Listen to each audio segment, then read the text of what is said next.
Wait there. If I asked you to name a single VR game that came out in 2023 and was relatively popular, I know for a fact you would not name Hello Neighbour Search and Rescue. And why is that? I'm not quite sure, but I think I've pieced together a puzzle that will explain why Hello Neighbour Search and Rescue is so forgotten. But before I get into any of that, there is a couple things that I need to explain, like what is the game about and how does it work. So let's start with that and then move on to the ladder. When you first boot up the game, you load into your room, and when you leave your room, you can go down into the backyard and explore. There isn't that much to explore, but there's a small puzzle using a magnifying glass, which teaches you how to use that. There is the baseball bat, which teaches you how to break through objects, and there is also the slingshot, which teaches you how to, use a slingshot. And it also shows you to look out for them red targets throughout the game, as they mean something important. But anyway, when you solve a very, very quick puzzle of follow wire, get key, press button, you are thrown into this sewer system, and as you follow your companion, you need to use the game's most prominent feature, switching characters with the radio. You have to solve little puzzles of switching on wires and all that, but by switching between your character constantly. If you successfully do this, you'll have a small encounter with the neighbour, and then load into your treehouse, where the game properly begins. When you load into the treehouse, you and your team go down a rope and gain access to the big building that you will be spending pretty much all your time in. And how do you get into the building? Well, you switch to whichever characters, who all have different spawn points. However, there's also areas that they cannot get to, and doors that only the neighbour can open. They look like gates, really. This means you have to use different features of the game, like turning on, I believe, ventilation systems, and dropping items down or pushing them up through these systems to get them to different levels to unlock different areas of the house. The main goal is, in every Hello Neighbour game, to unlock the basement and see what the neighbour is hiding. You might be thinking that one of the reasons for this game being so forgotten is that it's not very good, but I can assure you, I really enjoyed this game. I mean, I may be a little bit biased as I have been a fan of the Hello Neighbour series since 2016. However, this game still felt fresh and enjoyable for me. Every time I felt stuck on a bit of the game and I couldn't solve a puzzle, I solved something almost immediately. And I'm not saying it's really easy, but it isn't gruelingly hard like Act 3 on the first Hello Neighbour. There isn't stupid parkour and random puzzles that nobody will ever solve involved, and I feel that the game's overall very good. However, when the game first released, there was a few glitches with it, but you can get past that, they're gone now. So yeah, I actually do believe that this game is quite good and worth your money, but why was it so forgotten? Let's get on to that now. In my opinion, the reason for this VR game kind of just existing one day is the marketing. I saw nothing on this game other than a quick video of VR games in 2023 and the trailer. That is it. And as somebody who's quite often into Hello Neighbour and was playing the games at the time, I was expecting to see that pop up on my For You page, yet it didn't. I don't know why. I don't know if TinyBuild even made that big of a deal out of this game. It might not have been that big of a deal. However, it was a VR game for Hello Neighbour. The two kind of fit perfectly, as puzzle games in VR were kind of lacking at that time.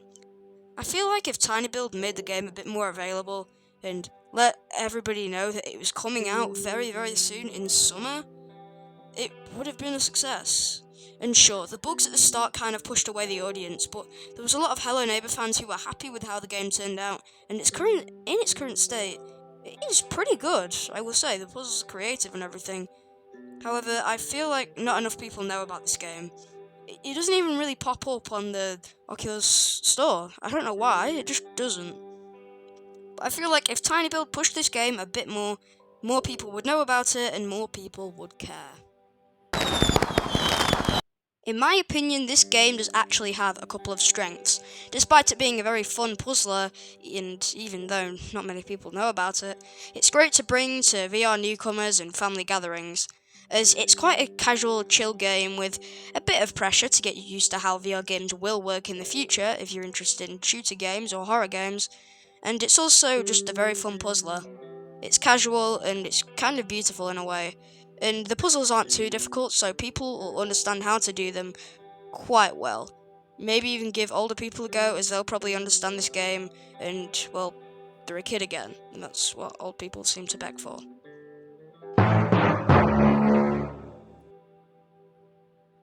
Now, you are going to find a weakness section in every single video game review, so let's get past this quickly, as I aim to be a more positive channel.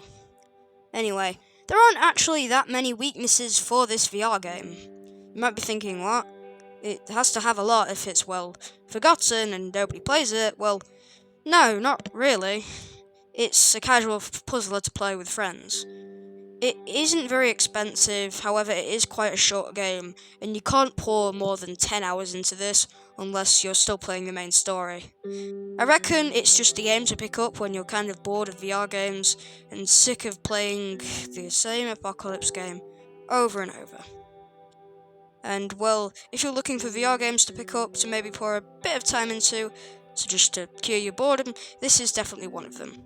Sure, it isn't very big like I mentioned, but it's still worth the £8 price tag, and I reckon if you get it, you'll be pretty satisfied with how the game works. Now, if you are still on the fence about whether or not you want Hello Neighbour's Search and Rescue, I'm going to name a couple of pros and a couple of cons on this game, and you can finally decide if you're ready to invest in it, or if you're just going to leave it and not come back to it. So let's start off with the cons to get them out of the way. First con is, like I've said a million times, the game is quite short, however that is outweighed by the small price tag. The next con is the ending is kind of confusing in a way. It seems like the original Hello Neighbour ending, where I won't spoil it, but you'll get it.